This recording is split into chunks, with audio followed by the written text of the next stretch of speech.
Halo Laskar Jawara UTBK, bertemu lagi dengan saya Ibu Gita dalam pembahasan TO 11, TPS bagian penalaran umum. Soal nomor 1. Berdasarkan paragraf 1, berikut ini adalah kandungan nutrisi dalam ikan, kecuali kita lihat paragraf satunya sebagai berikut. Nah, kita lihat di sini kandungan dalam ikan yang saya tandai dengan warna biru. Dia mengandung omega 3 dan sedikit lemak jenuh. Sedangkan di opsi D memiliki banyak lemak jenuh. Jadi pernyataan yang kecuali atau yang salahnya adalah D. Cukup jelas ya? Kita lanjutkan ke soal nomor 2. Kesimpulan yang tepat mengenai paragraf 2 adalah, kita lihat di sini paragraf 2.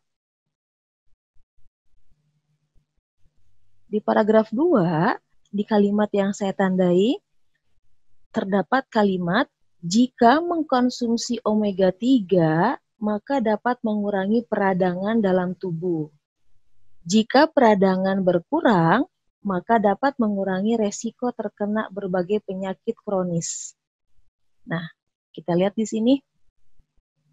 Jika mengkonsumsi cukup omega 3, misalkan ini ada kalimatnya dengan simbolnya P, maka dapat mengurangi peradangan dalam tubuh.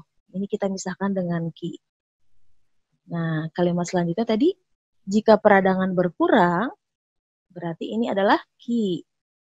Dan mengurangi resiko terkena berbagai penyakit kronis itu adalah R. Berdasarkan silogisme, aturan penarikan kesimpulan, jika kita memiliki P maka Q, lalu premis kedua Q maka R, maka kesimpulannya adalah P maka R. Artinya, jika mengkonsumsi cukup omega 3, maka dapat mengurangi resiko terkena berbagai penyakit kronis. Sehingga jawabannya adalah C. Oke, cukup jelas ya. Untuk penarikan kesimpulan, ingat ada 3, modus ponens, tollens, dan silogisme. Juga kesetaraan atau ekuivalen dari bentuk P maka Q itu juga harus kamu kuasai ya untuk menjawab pertanyaan di penalaran umum ini. Nah, kita lanjutkan ke soal nomor 3. Berikut ini adalah alasan ikan sebagai solusi untuk mengatasi masalah gizi. Kecuali, pembahasannya ini terdapat di paragraf 2. Ikan memiliki kandungan gizi tinggi. Sudah jelas ya, dijelaskan ikan kaya lemak esensial omega 3 bermanfaat untuk menjaga kolesterol dan jantung. Berarti opsi B itu betul. Yang C, jenis ikan yang sering dikonsumsi masyarakat harganya lebih murah dibanding daging ayam ataupun sapi. Itu sudah dijelaskan di kalimat ini, jenis ikan yang sering dikonsumsi masyarakat harganya lebih murah dibandingkan ayam dan sapi. Lalu, produksi perikanan Indonesia melimpah dan terus meningkat. Nah, alasan keempat, produksi perikanan Indonesia melimpah dan terus meningkat. Yang A juga betul, ikan memiliki kandungan gizi tinggi. Dijelaskan kan ada ini ikan memiliki kandungan gizi tinggi.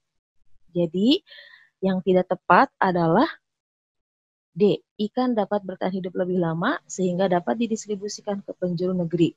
Ini tidak dijelaskan di paragraf 2. Jadi jawabannya adalah D.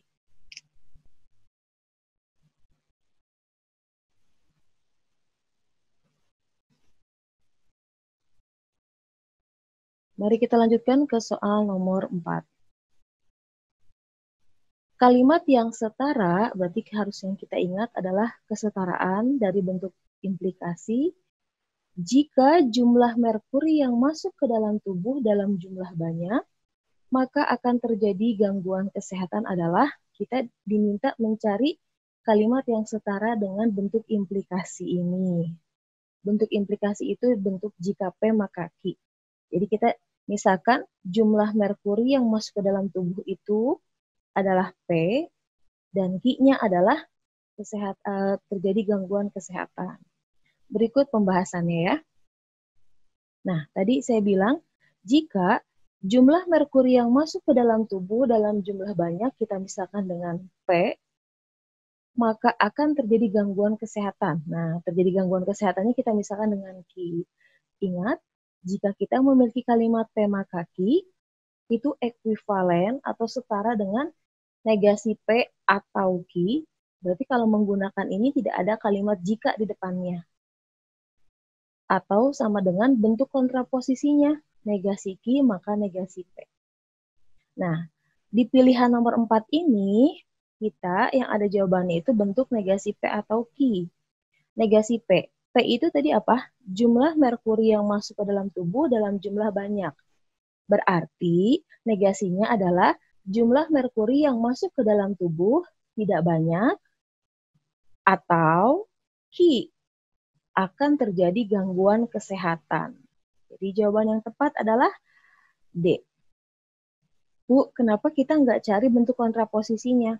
Kalau bentuk kontraposisi berarti apa? Jika negasi Q tidak terjadi gangguan kesehatan, maka jumlah merkuri yang masuk ke dalam tubuh dalam jumlah tidak banyak.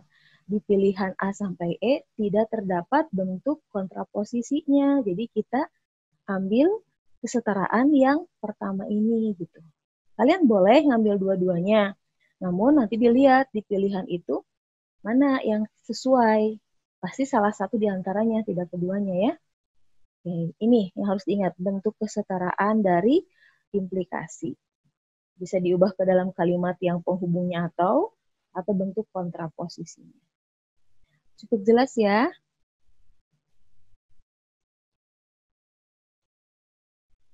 Mari kita lanjutkan ke soal nomor 5. Berikut ini adalah pernyataan yang benar mengenai kandungan omega 3 dalam per 100 gram ikan, ayam, dan sapi adalah, berarti kita harus mengecek satu-satu. Nah, di gambar yang di teks pertama,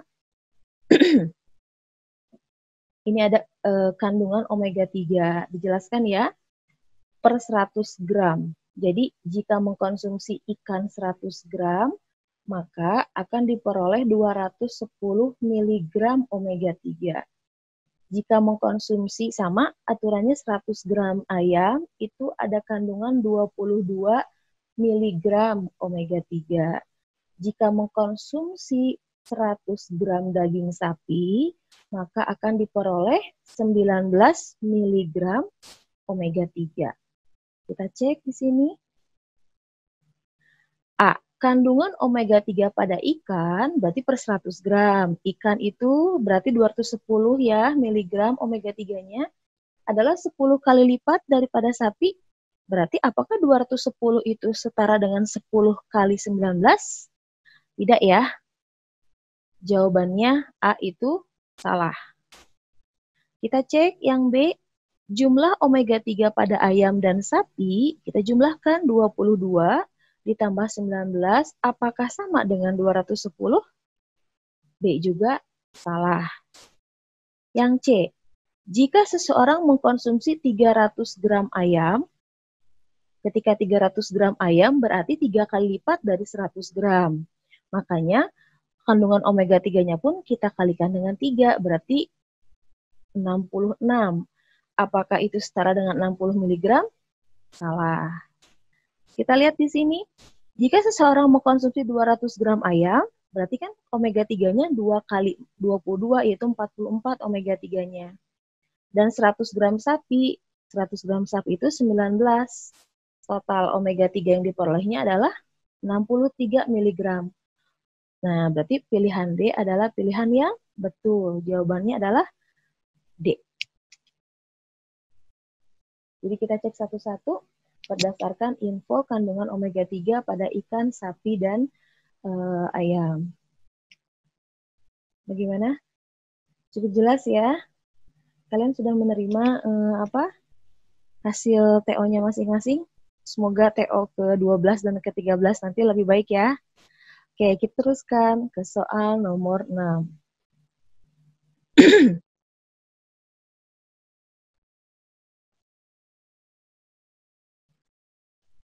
Berdasarkan data di atas, Dari tahun 2011 sampai dengan 2015, peningkatan jumlah produksi ikan yang paling tinggi terjadi pada tahun. Nah, kita lihat di sini ada grafik persentase produksi ikan Indonesia dari tahun 2011 sampai 2015. Kita ingin mengetahui peningkatan jumlah yang paling tinggi terjadi di tahun berapa. Nah, kita lihat di sini kenaikan tahun 2012. Berarti dilihatnya dari 2011 ke 2012 itu bertambah berapa? Selisihnya ini ada keterangannya dalam juta ton. Dari 13,6 juta ton ke 15,5 juta ton itu bertambahnya 1,9. Kita lihat kenaikan 2013 dari 15,5 ke 19,5 itu bertambahnya 4 juta ton. Lalu kita lihat lagi di tahun 2014 bertambahnya berapa? Dari 19,5 ke 20,7 bertambah 1,2 juta ton. Lalu 2015 dari 20,7 ke 23,9 bertambahnya 3,2 juta ton. Terlihat kan di tahun berapakah kenaikan yang paling tinggi? Yaitu di tahun 2013, sekitar 4 juta ton. Jawabannya adalah C. Bu, kenapa kita nggak cari kenaikan di tahun 2011? Jika kita menginginkan kenaikan di tahun 2011, berarti kita harus tahu di tahun sebelum 2011, itu 2010. Sementara kan datanya tidak ada di tahun 2010. Jadi kita tidak tahu kenaikan di 2011 itu seberapa besar. Seperti itu ya. Cukup jelas ya? Mari kita lanjutkan ke soal selanjutnya. Nah, soal nomor 7. Berdasarkan data di atas, harga 1 kg daging sapi setara dengan di data teks nomor 1, kita lihat harga daging sapi, di sana ada harga daging sapi, ayam, dan beberapa jenis ikan. Kita ingin tahu, berdasarkan data di atas, 1 kg daging sapi itu harganya 99.000. Nah, kita cek 99.000 itu setaranya dengan yang mana? Makanya kita cek satu-satu. Kita lihat di sini pembahasannya. Nah, yang A, 2 kg daging ayam. Daging ayam itu harganya 29.000. Jika 2 kg berarti 29.000 dikali 2, hasilnya 58.000. Ini tidak setara dengan 99.000 kan? Jadi A tidak tepat. Nah, kita lihat yang B. 3 kg ikan kembung dan 1 kg tongkol. Kembung itu harganya 27.000 kali 3, hasilnya 81.000, ditambah tongkol itu harganya 24.000, jumlahnya jadi 105.000. Nah, itu tidak sama juga dengan 99.000. Ingat, pembandingnya adalah harga daging sapi, yaitu 99.000. 4 kg ikan bandeng, berarti 4 kali 25.000, yaitu 100.000. Ditambah ikan lele harganya 21.000. 121 itu tidak seimbang dengan 99.000. Yang D, 3 kg ikan bandeng, berarti 3 dikalikan 25.000 hasilnya 75.000, ditambah dengan ikan tongkol 24.000. Hasilnya adalah 99.000. Nah, ini sudah sebanding ya, atau harganya sama dengan harga 1 kg daging sapi. Jadi, pilihan D adalah jawaban yang paling tepat. Mudah bukan? Nah, ingat ya, estimasi waktu mengerjakan satu soal itu 1 menit. Jadi, kamu harus cerdik, oh harga daging sapi. Jadi, kamu cari data tentang data harga daging dan membandingkan dengan harga jenis ikan yang lainnya di teks tersebut. Jadi jangan baca teks secara keseluruhan, tapi lebih fokus ke setiap pertanyaan, minta datanya di bagian mana dari teks tersebut. Kalau kalian membaca teks secara keseluruhan dulu, itu akan membutuhkan waktu yang lumayan lama ya.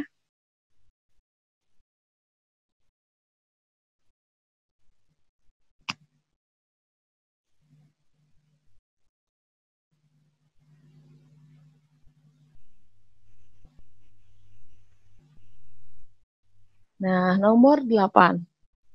Berdasarkan data di atas, jika di tahun 2010 terdapat 205.800 bayi dengan kasus gizi buruk, maka dapat diperkirakan jumlah bayi di tahun tersebut sebanyak, kita lihat, kita ambil data mengenai kasus gizi buruk dari teks 1. Nah, berikut grafiknya. Yang diminta adalah tahun 2010, berarti bagian ini kan yang diminta. Dan juga kita inginkannya kasus gizi buruk, berarti grafik yang warna kuning ya, kuning tua ini yang kita lihat. 4,9%, ini kan dalam persentase. Nah, pembahasannya sebagai berikut. Di 2010, jumlah kasus gizi buruk bayi itu sekitar 205.800. Berarti angka ini tuh merupakan 4,9% dari total bayi di 2010. Sehingga jika kita menginginkan tahu berapa banyak total bayi di tahun 2010, maka dari itu 205.800 kita bagi dengan 4,9%, atau dengan kata lain 100 dikalikan dengan 205.800 dibagi 4,9. Akhirnya kita dapat 4.200.000 bayi. Jadi jawabannya adalah E. Jadi kita anggap, saya ulangi ya, ini adalah 4,9% dari X, di mana X itu total bayi di tahun 2010. Sehingga untuk mendapatkan nilai X, tinggal dibagi saja 205.800 dibagi 4,9%, atau dikali 100 per 4,9. Cukup jelas ya? Mari kita lanjutkan ke soal nomor 9. Ini sudah memasuki teks yang kedua. Berdasarkan paragraf 1, maka kesimpulan yang tidak tepat, berarti kita mencari pernyataan yang salah dari paragraf 1. Nah, berikut pembahasannya. Di paragraf 1 dijelaskan, kondisi yang terjadi di Riau merupakan cerminan kondisi daerah penghasil sawit di tanah air. Nah, ini bertentangan dengan pilihan D. D menyatakan kondisi yang terjadi di Riau tidak bisa dijadikan cerminan. Berarti kesimpulan yang D adalah kesimpulan yang tidak tepat. Jawabannya adalah D.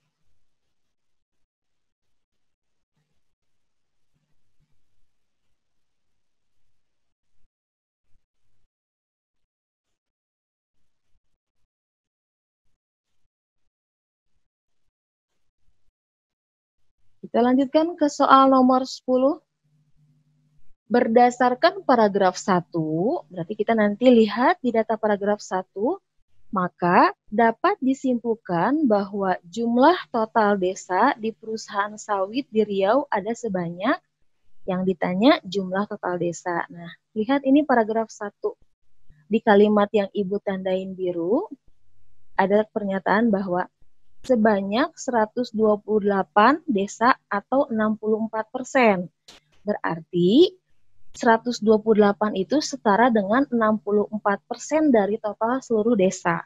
Nah, seperti tadi nomor yang sebelumnya, jika ingin mendapatkan jumlah keseluruhan, tinggal 128 dibagi 64%, atau setara dengan 100 per 64 dikali 128.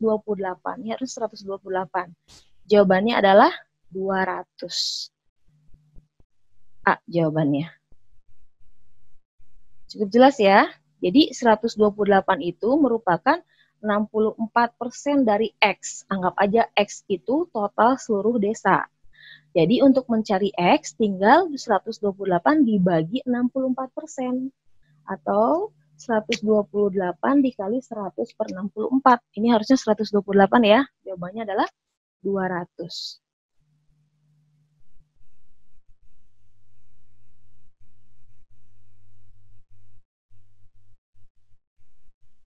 Kita teruskan ke soal nomor 11.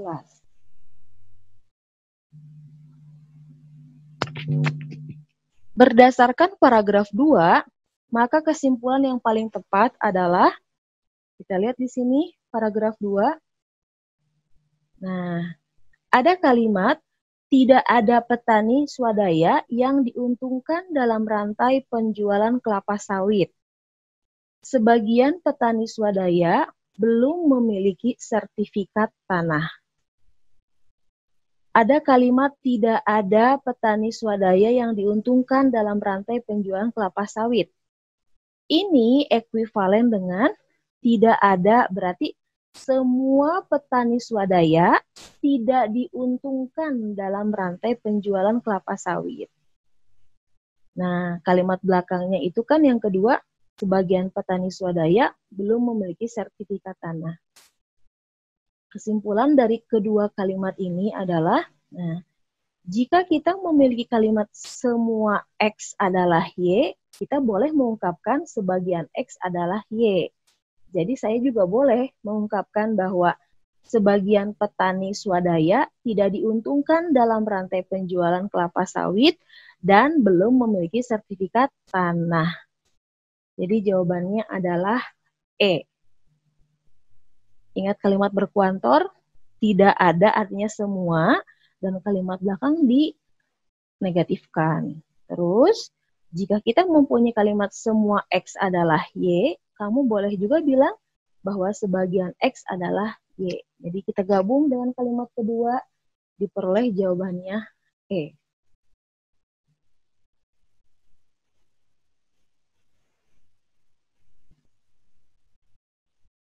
Yuk, kita teruskan ke soal nomor 12. Berdasarkan paragraf 2, berarti nanti kita lihat di paragraf 2, maka pernyataan yang paling tepat adalah, nah, kita lihat di sini.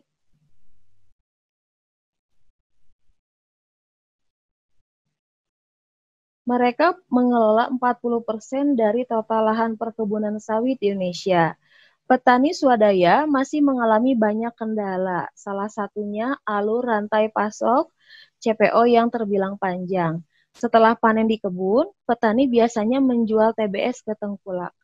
Panjangnya alur rantai pasok tidak menguntungkan bagi petani. Jadi kesimpulannya adalah D.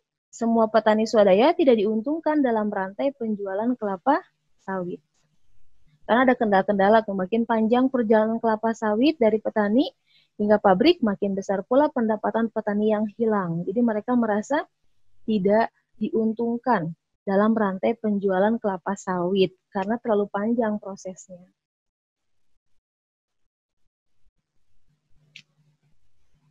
Jelas ya? Kita lanjutkan ke soal nomor 13. Berdasarkan paragraf 2, nah ini ada suatu kondisi. Jika saat ini petani swadaya semakin miskin, kesimpulan yang tepat adalah, kita lihat di paragraf 2 yang berhubungan dengan petani swadaya. Saya ambil potongan dari paragraf 2, ada kalimat, jika petani swadaya semakin miskin, maka semakin banyak yang melepas lahan kepada perusahaan. Nah, kalimat yang terdapat di paragraf 2, jika petani swadaya semakin miskin, misalkan ini adalah premis P, maka semakin banyak yang melepas lahan kepada perusahaan H. Dan di soal ada suatu kondisi, saat ini petani swadaya semakin miskin, berarti ini tuh memenuhi kondisi P. Berdasarkan modus apa? Ponen. Jika kita punya P maka Q, lalu kalimat keduanya P, maka kesimpulannya adalah Q, yaitu semakin banyak yang melepas lahan kepada perusahaan. Jawabannya adalah B. Sesuai dengan yang saya tadi bilang, modus ponens, tolens, silogisme beserta kesetaraannya dan juga kalimat berkuantor itu adalah pengetahuan yang kamu butuhkan ketika akan menjawab soal-soal di penalaran umum. Jadi jangan dilupakan ya, ada beberapa pola yang harus kamu pahami dan hafal. Nah, yuk kita lanjutkan ke soal nomor 14. Berdasarkan paragraf 2, berarti kita fokus ke paragraf 2, maka pernyataan yang paling tepat adalah kita meminta pernyataan yang paling tepat. Nah, di paragraf 2, di sini ada kalimat, jika berbagai permasalahan dari akar rumput petani di swadaya tidak diatasi, maka petani swadaya semakin miskin. Ini adalah kalimat pertama. Kalimat selanjutnya, jika petani swadaya semakin miskin, maka banyak yang melepas lahan kepada perusahaan. Nah, kalimat pertama kita misalkan P maka Q. Sedangkan kalimat kedua itu adalah Q maka R. Maka berdasarkan silogisme, kesimpulannya adalah P maka R. Berarti jika berbagai permasalahan di akar rumput petani swadaya tidak diatasi, maka semakin banyak yang melepaskan lahan kepada perusahaan. Karena di pilihan itu tidak ada bentuk P maka R, boleh kita cari kontraposisinya, kesetaraannya ya. Berarti P maka R itu setara dengan negasi R, maka negasi P. Negasi R berarti apa? Jika semakin sedikit lahan yang dilepas ke perusahaan, negasi R, maka negasi P. Berbagai permasalahan di akar rumput petani swadaya dapat diatasi atau sudah diatasi. Jawabannya adalah E. Ketika bentuk yang kamu inginkan itu tidak terdapat di pilihan ganda, maka kamu bisa mencari bentuk ekuivalennya ya. Cukup jelas?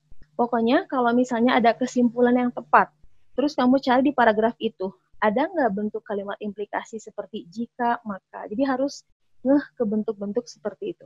Biasanya poin itu yang ditanyakan.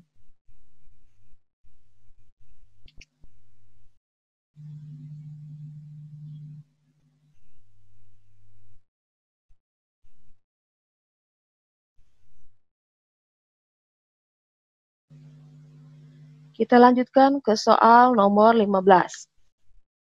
Berdasarkan diagram pada wacana di atas, jumlah produksi sawit pada perkebunan rakyat lebih banyak dari perkebunan negara. Kita lihat di sini. Grafiknya ada keterangannya. Perkebunan rakyat. Perkebunan rakyat itu berarti kan warna pink. Ya, perkebunan negara itu warna hijau toska.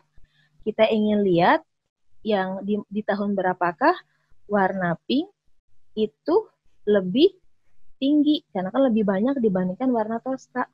Kita lihat di sini. Ini tahunnya berurut ya, 2009, 10, 11, 12, 13, 14, 15, 16. Lihat di tahun 2016. Warna pink itu ada di atas warna hijau toska. Berarti di tahun 2016 perkebunan sawit punya rakyat itu lebih banyak dibandingkan punya negara. Sangat jelas dan mudah ya. Yang kamu bandingkan aja di tahun berapakah warna pink itu lebih tinggi posisinya dibandingkan perkebunan rakyat warna hijau toska. Biru toska maksudnya. Oke. Nah, soal terakhir di bagian teks 2 ya. Berdasarkan diagram pada wacana di atas, berarti grafik yang sama seperti tadi, maka dapat disimpulkan bahwa kita harus cek satu-satu. Pertama, jumlah produksi sawit perusahaan swasta, swasta itu warna ini kuning tua, lebih banyak, selalu lebih banyak. Berarti yang kuning tua itu apakah selalu di atas dari warna biru Tosca punya negara, kita lihat ini apakah ini selalu di atas biru Tosca? Tidak selalu ya. Contohnya, di 2018 yang Tosca itu di atas yang kuning. Berarti A salah. Nah, jawaban yang tepat kalau kita cek itu adalah E. Dari tahun 2010 sampai 2014. 10 itu di sini berarti kan? 10 sampai 2014 produksi sawit rakyat semakin berkurang, betul. Rakyat itu yang warna pink. Dari sini sampai sini selalu turun grafiknya. Nah, jadi jawabannya adalah E. Kenapa B salah? Produksi sawit dari perkebunan swasta selalu meningkat. Swasta itu warna kuning tua. Apakah grafik ini selalu meningkat? Sempat turun, naik lagi, terus turun. Berarti tidak selalu meningkat. Yang C, kenapa salah? Perkebunan sawit negara, berarti warna hijau Tosca, mendominasi hasil panen setiap tahunnya. Tidak selalu ya, yang Tosca juga ada kalanya dia menurun. Begitu juga dengan D, itu pernyataan yang salah. Jumlah produksi sawit perkebunan negara, berarti yang Tosca selalu lebih tinggi daripada yang pink punya rakyat. Tidak selalu ya, ini di tahun ini, 2016, negara lebih bawah dibandingkan punya rakyat. Jadi yang paling tepat adalah E. Jadi kalau ditanya, manakah kesimpulan yang benar? Berarti kamu cek satu-satu, apakah sesuai dengan data yang diberikan atau tidak ya? Cukup jelas? Yuk, kita teruskan ke soal selanjutnya. Nah, masuk ke deret barisan bilangan ya, pola bilangan. Nomor 17, kita punya X yang nggak tahu berapa, 16, 48, 44, 46, 138, 134. Berapakah nilai X dan Y? Masih ingat kemarin waktu TO jawabannya apa?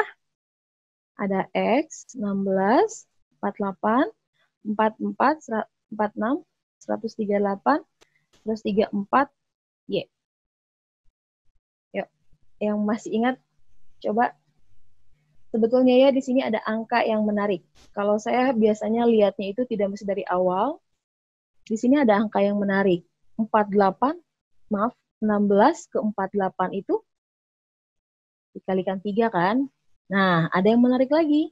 46 ke 138 itu dikalikan 3. Oh, di sini ada pola yang sama. Baru kita cek. 48 ke 44 itu berkurang 4. Setelah kali 3 itu kurang 4. Nah, sebelah kanan pun sama. Setelah kali 3 itu kurang 4. Oh, kali 3 kurang 4. Kita cek lagi. 44 ke 46 bertambah 2. Berarti polanya kali 3 kurang 4 tambah 2. Sebelum kali 3 itu ada tambah 2 dulu. Ada kemungkinan di sini juga tambah 2. Kita lihat di sini. Kali 3 kurang 4 tambah 2. Kali 3 kurang 4 tambah 2. Nah, berarti di sini juga tambah 2. Nah, sudah terlihat polanya ya. Jadi kita dapat nilai X-nya adalah 14 dan nilai Y-nya adalah 136. Jawabannya adalah E.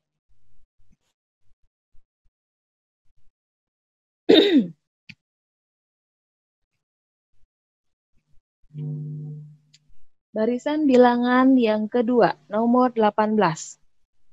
Ada angka min 4, min 7, min 4, min 12, min 15, min 12, min 36, dan X.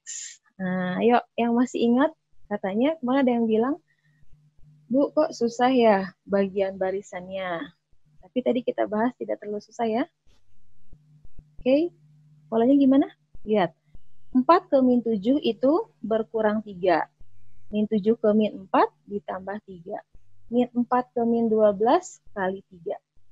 Min 12 ke min 15 kurang 3. Mulai terlihat ya? Tambah 3 kali 3. Kurang 3 tambah 3 kali 3. Kurang 3 tambah 3 kali 3. Berarti sekarang kurang 3. Jawabannya adalah min 39. B.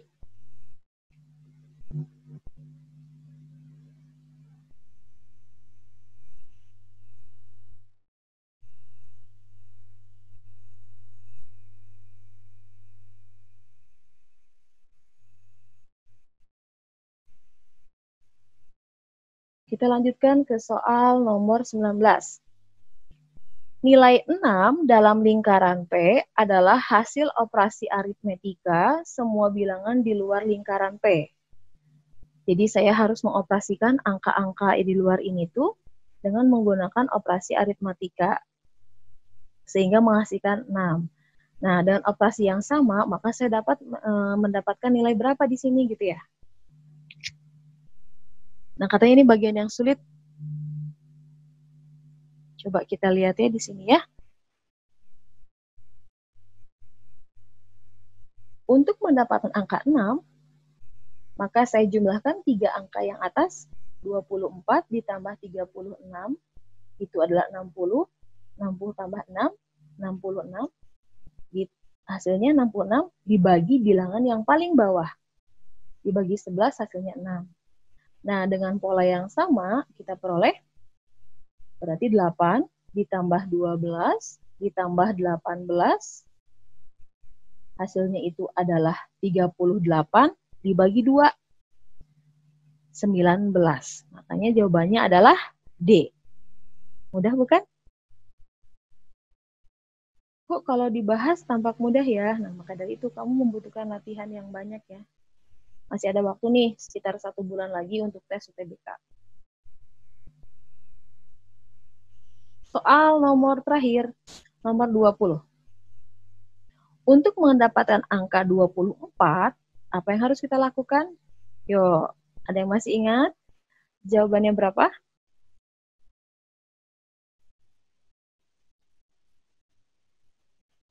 Nah, kita lihat di sini 24. Untuk mendapatkan angka 24, apa yang harus saya lakukan? 15 kali 10 itu 150. Lalu dibagi angka paling bawah, dapat 6. 150 dibagi 25 itu hasilnya 6. 6 kali 4, 24. Nah, berarti ini pun sama. Kita harus mengalihkan 6 kali 7, 42. Ini harus dibagi 14, hasilnya 3. 3 kali 4, 12. Jadi jawabannya adalah A. Ini harusnya bagi ya. Oke, sekian dan terima kasih pembahasan TO 11 mengenai penalaran kuantitatif. Sampai ketemu di pembahasan TO selanjutnya. Siapkan diri ya yang maksimal. Kita masih punya waktu sekitar 1 bulan lagi untuk menghadapi UTBK 2020.